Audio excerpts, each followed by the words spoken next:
Sebelum kita mulai, saya memperingatkan ke Anda semua bahwa video ini mengandung spoiler. Jadi kali ini saya akan merangkum sebuah film aksi kriminal Korea tahun 2019 yang berjudul The Gangster, The Cop, The Devil. Film ini diangkat dari kisah nyata seorang bos gangster dan seorang polisi yang bekerja sama dalam memecahkan kasus pembunuhan berantai. Jadi apa alasan mereka memutuskan untuk bekerja sama? Apakah mereka akan berhasil pada akhirnya? Jadi tanpa banyak basa-basi di awal, langsung saja. Hormati orang tua, sayangi pasangan, cintai lingkungan, dan inilah dia rangkuman filmnya.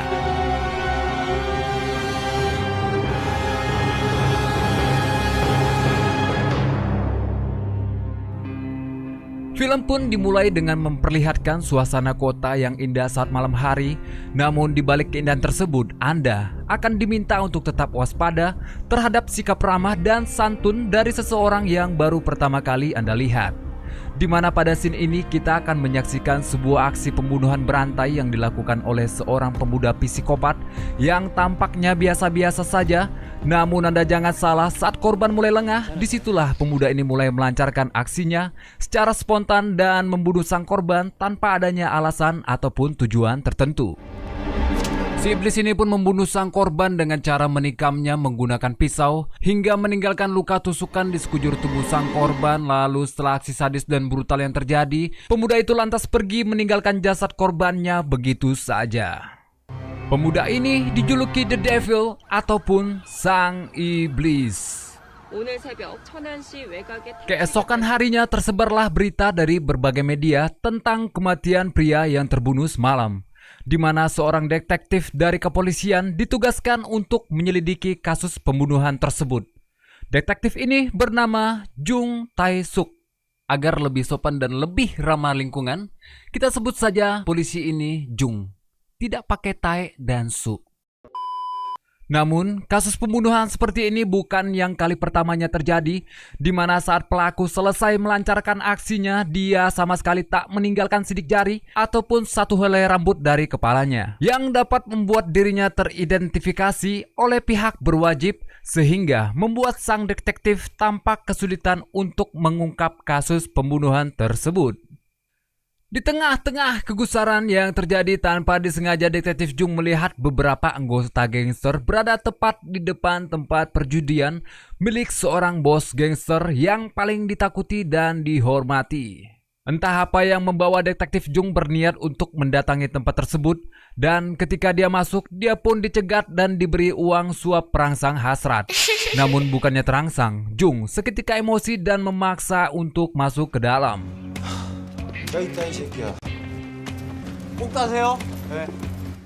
Sementara itu di sisi lain kita akan melihat aktor hebat bernama Ma Dong-suk atau yang biasa disebut Don Lee yang pada film ini berperan sebagai Dong-su. Dia adalah seorang bos gangster nomor 1 yang paling sadis dan brutal di kalangan para gangster lainnya. Hal itu pun terlihat jelas setelah beliau selesai memukul sebuah samsak yang ternyata isi di dalamnya adalah seorang pria yang mungkin telah berani macam-macam dengannya.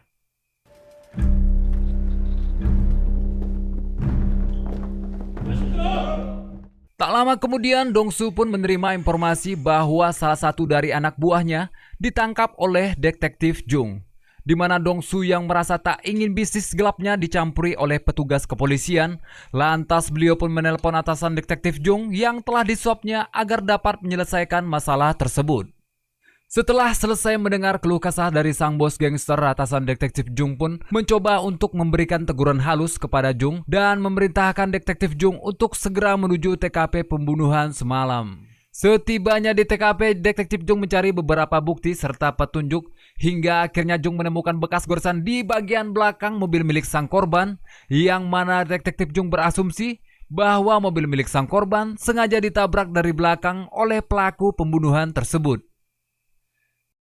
Scene pun berpindah memperlihatkan pertemuan dua orang bos gangster yang tengah membicarakan sebuah perdamaian dan perselisihan di antara mereka berdua.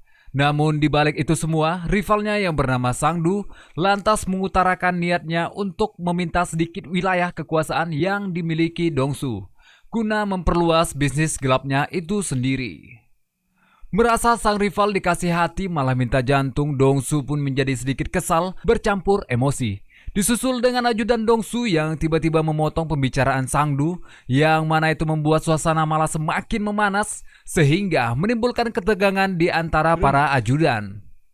Dirasa para ajudan tak memiliki etika saat para bos gangster sedang berbicara, Dongsu dengan wibawanya memukul wajah ajudannya sendiri, dilanjutkan dengan mematahkan gigi dari ajudannya Sangdu, lalu meletakkan giginya itu ke dalam sebuah gelas untuk kemudian menyuruh Sangdu meminumnya.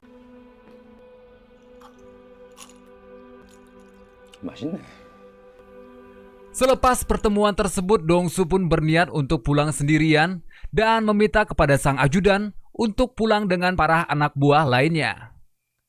Saat di perjalanan pulang, Dongsu yang tengah berbicara dengan seseorang lewat telepon genggamnya tiba-tiba ditabrak dari belakang yang terpaksa membuatnya harus turun untuk melihat situasi dan kondisi pada saat itu. Namun saat Dongsu melihat orang yang menabrak mobilnya, kita tentunya sudah tahu siapakah orang tersebut.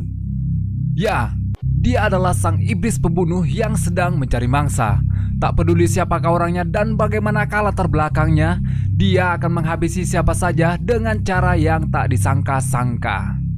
Saat Dongsu lengah, si iblis pun menikamnya dari belakang, dilanjutkan dengan menusuk pada bagian dadanya.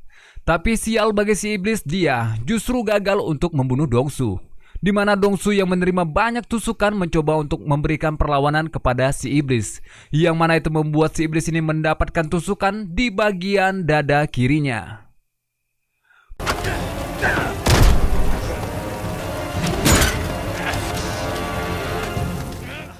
Merasa korban kali ini cukup tangguh, ia pun melarikan diri sembari menabrak Dongsu yang hampir tak berdaya. Akibat luka tusuk yang diterimanya, si iblis ini pun meninggalkan mobilnya di dalam hutan sembari mengobati luka-lukanya.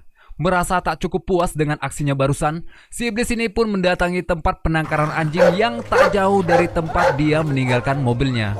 Lalu di sana muncullah pria tua yang mungkin beliau mengira si iblis ini ingin mencuri anjing miliknya.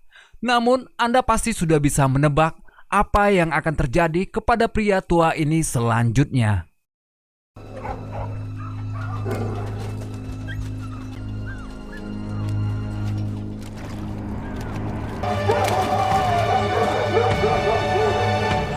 Di sisi lain, Dongsu yang dalam kondisi tidak sadarkan diri pun terpaksa harus menjalani operasi di rumah sakit. Namun sang ajudan yang mendapati kabar bahwa bosnya mengalami kejadian yang begitu tragis, lantas melakukan penyerangan ke salah satu rival Dongsu, yaitu Sangdu, yang diduga adalah dalang di balik penyerangan tersebut, sehingga menyebabkan beberapa anggota Sangdu mengalami luka-luka yang cukup parah. Esok harinya, saat Dongsu telah siuman, detektif Jung yang mendengar kabar atas penikaman yang menimpa seorang bos gangster, kemudian menemuinya untuk meminta keterangan atas insiden yang terjadi semalam.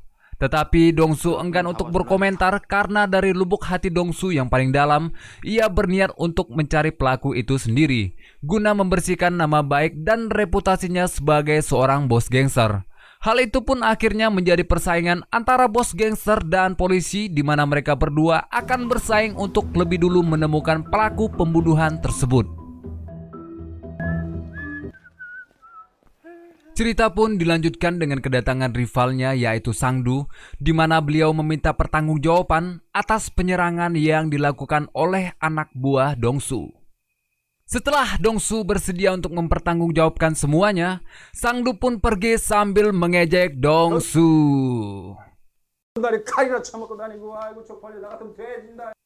Sementara itu di sisi lain, detektif Jung yang penasaran pun mulai mengamati mobil yang dipakai oleh Dongsu pada malam itu, di mana ia menemukan bekas goresan yang sama pada kasus pembunuhan yang sebelumnya pernah terjadi. Dan hal itu pun menjadi bukti bahwa percobaan pembunuhan tersebut dilakukan oleh pelaku yang sama. Singkat cerita, malam pun tiba, di mana kita lagi-lagi akan melihat aksi pembunuhan yang dilakukan oleh si iblis bangsat satu ini, yang mana dia dengan santainya membunuh seorang supir truk dan mengambil truk si supir tersebut.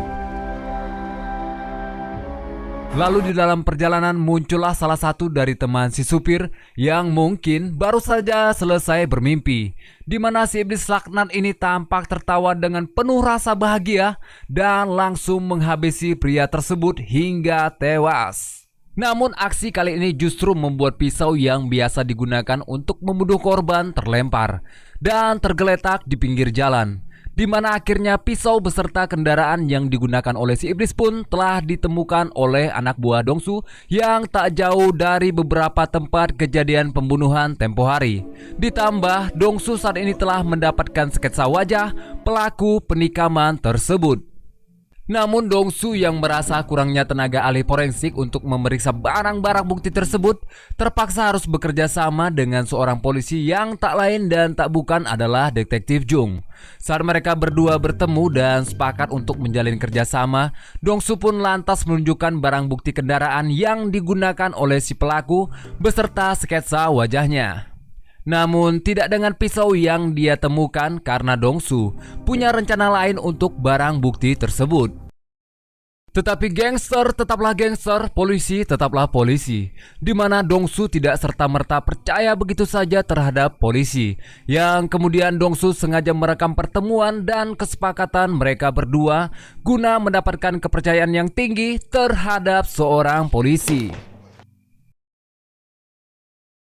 Detektif Jung yang sadar akan kesepakatannya dengan Dongsu adalah tindakan yang ilegal bagi petugas kepolisian hanya dapat menahan amarahnya. Meskipun mereka sepakat untuk bekerja sama, namun persaingan di antara mereka berdua tetaplah ada. Mereka berlomba untuk menemukan si pelaku lebih dulu, di mana jika salah satu dari mereka menemukan si pelaku lebih dulu, dialah yang berhak atas nasib dari si pelaku tersebut. Detektif Jung pun kemudian menjalankan tugas-tugasnya dengan menyebarkan sketsa wajah pelaku pembunuhan itu. Sedangkan Dongsu memberikan bantuan dana dan juga menginstruksikan beberapa anak buahnya untuk membantu penyelidikan Detektif Jung. Detektif Jung pun lalu meminta bantuan dari rekan wanitanya yang bekerja sebagai seorang ahli forensik untuk memeriksa barang bukti berupa sampel darah dari para korban yang terbunuh sebelumnya. Sementara itu, Dongsu menjalankan rencana busuknya dengan memanfaatkan pisau si pembunuh yang ditemukan oleh anak buahnya untuk membunuh rivalnya sendiri, yaitu Sangdu. Hal itu ia lakukan lantaran untuk menjebak si iblis pembunuh keluar dari tempat persembunyiannya. Yang secara tidak langsung hal ini menyatakan bahwa kematiannya ini adalah simbol lemahnya Sangdu karena ia tidak bisa bertahan dari serangan si pembunuh tersebut. Serta hal itu juga dapat memicu pihak kepolisian untuk bekerja lebih ekstra demi memecahkan kasus pembunuhan yang terjadi baru-baru ini. Saat keesokan harinya tibalah beberapa polisi yang datang ke TKP untuk menyelidiki kasus kematian Sangdu, yang mana rekan wanita dari Detektif Jung merasakan adanya keanehan pada pembunuhan kali ini, di mana tertinggal barang bukti berupa pisau yang tertancap pada jasad Sangdu. Namun setelah diperiksa dan dilakukan tes secara forensik, hasilnya cukup membuat rekan dari Detektif Jung ini terkejut bahwa ternyata pisau tersebut terdapat berbagai macam DNA para korban yang sebelumnya mati ditikam oleh si iblis. Dan hal itu membuat polisi dapat menyimpulkan bahwa kasus itu adalah kasus pembunuhan berantai. Dan hal itu pun membuat Jung menyadari sekaligus meyakini bahwa kematian Sangdu adalah perbuatan dari Dongsu. Dia lantas mendatangi Dongsu serta memberikan bogeman mentah tepat di wajah Dongsu. Seketika itu Dongsu membalasnya dengan pukulan yang tidak terlalu serius, tapi itu cukup membuat Detektif Jung terkapar. Berita tentang kematian Sangdu pun lantas menjadi viral di berbagai media dan membuat masyarakat yang mendengarnya menjadi panik. Hal ini pun membuat polisi dituntut untuk menyelesaikan kasus pembunuhan berantai ini dengan cepat agar masyarakat dapat kembali beraktivitas tanpa rasa takut. Di sisi lain, kita diperlihatkan dengan sebuah sosok makhluk tampan yang sangat bajingan.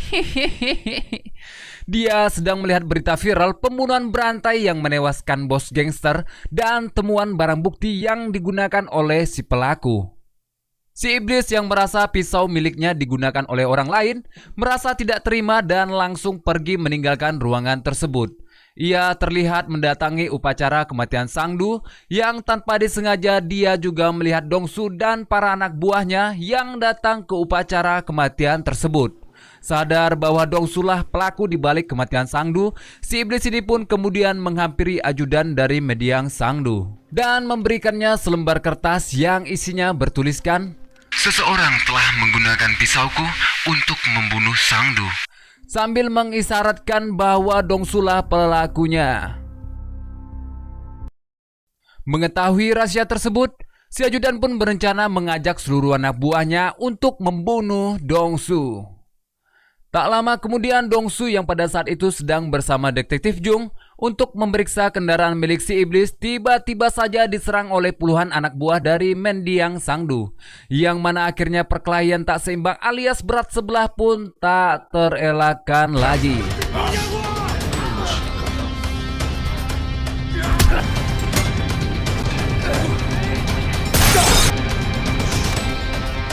Dikarenakan Dongsu dan detektif Jung adalah pemeran utama di film ini, maka pertarungan pun dapat dimenangkan oleh mereka berdua. Singkat cerita, rekan wanita detektif Jung berhasil mengidentifikasi sidik jari si pelaku. Dan dari sidik jari tersebut, petugas kepolisian berhasil menemukan segala informasi si pelaku, termasuk tempat tinggal dan informasi lainnya. Lalu mereka mendatangi kediaman si iblis yang ternyata si iblis sudah lama tidak tinggal di sana. Namun bukan tanpa hasil, detektif Jung menemukan sebuah foto si pembunuh tersebut. Foto itu nantinya akan digunakan untuk melakukan pencarian dalam skala besar.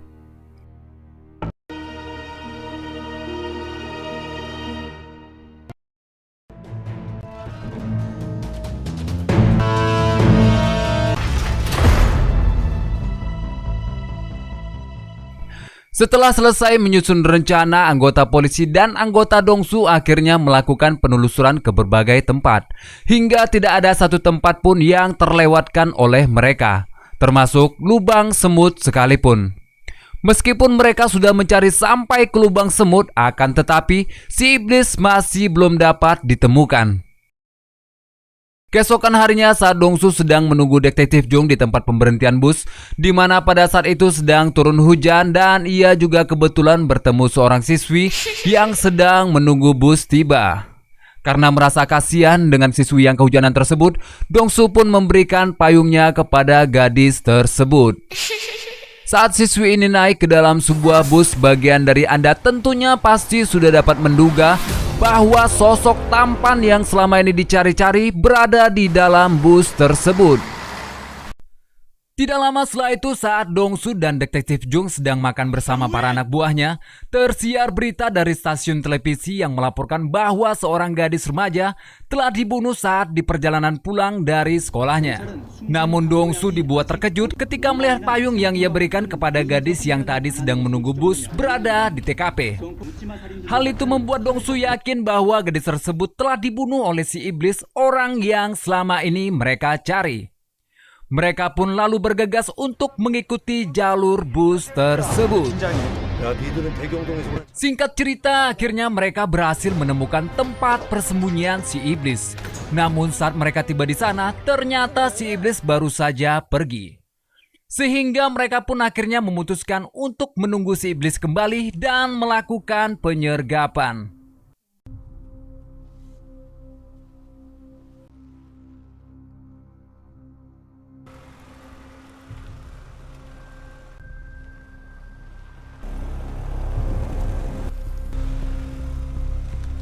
Pada saat si iblis kembali dengan menggunakan mobilnya, ia menyadari bahwa dirinya telah diintai oleh seseorang di balik jendela kamarnya. Ia pun kemudian kabur melarikan diri hingga terjadilah aksi kejar-kejaran antara mereka.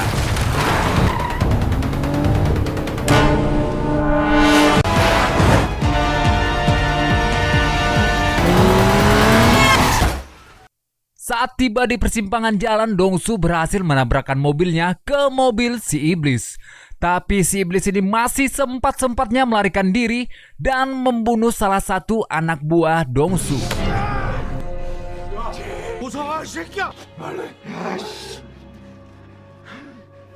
Yang mana dalam proses pengejarannya Dongsu mengikuti jejak darah dan tibalah ia di sebuah tempat karaoke di mana Dongsu kemudian memeriksa salah satu ruangan yang terdapat 2 orang gadis sedang ketakutan.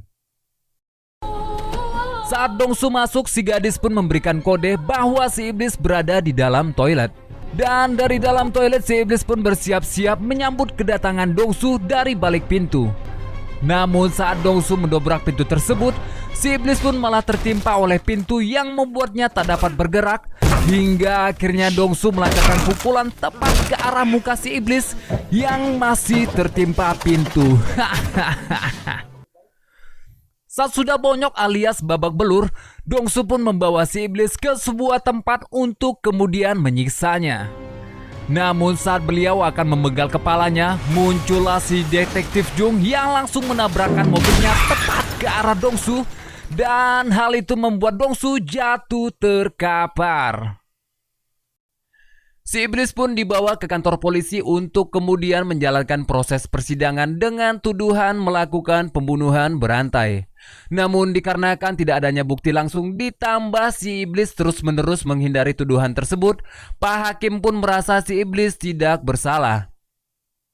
Yang akhirnya jaksa penuntut memanggil seorang saksi dari korban yang selamat atas aksi pembunuhan yang dilakukan oleh si iblis. Dan dia adalah sobat kecil saya, yaitu Dongsu, si bos gangster. 중에 벌을 받기로 맹세합니다. Dongsu pun menceritakan kejadian secara rinci, di mana ia juga menunjukkan tentang sketsa wajah yang telah dibuatnya. Dan dilanjutkan dengan memperlihatkan beberapa bekas luka tusukan yang ia terima pada malam itu. Ditambah Dongsu juga menuturkan bahwa terdapat bekas luka tusukan di dada si iblis akibat perlawanan yang Dongsu berikan. Akhirnya si iblis pun menuai perbuatan yang dilakukannya dengan vonis hukuman mati yang diberikan oleh hakim. Di sisi lain Dongsu juga menyerahkan diri atas bisnis ilegal yang ia jalani dan beberapa kejahatan lainnya. Hal ini ia lakukan agar ia dipenjara di satu fasilitas yang sama dengan si iblis untuk membalaskan dendamnya. Sementara itu Jung dan rekannya dipromosikan karena prestasi mereka dalam memecahkan beberapa kasus pembunuhan berantai.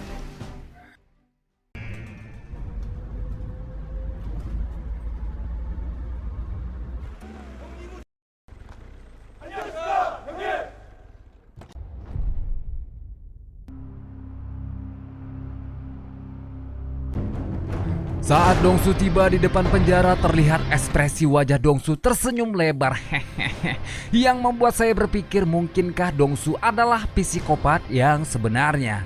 Tamat, ending yang sangat menarik untuk dibayangkan.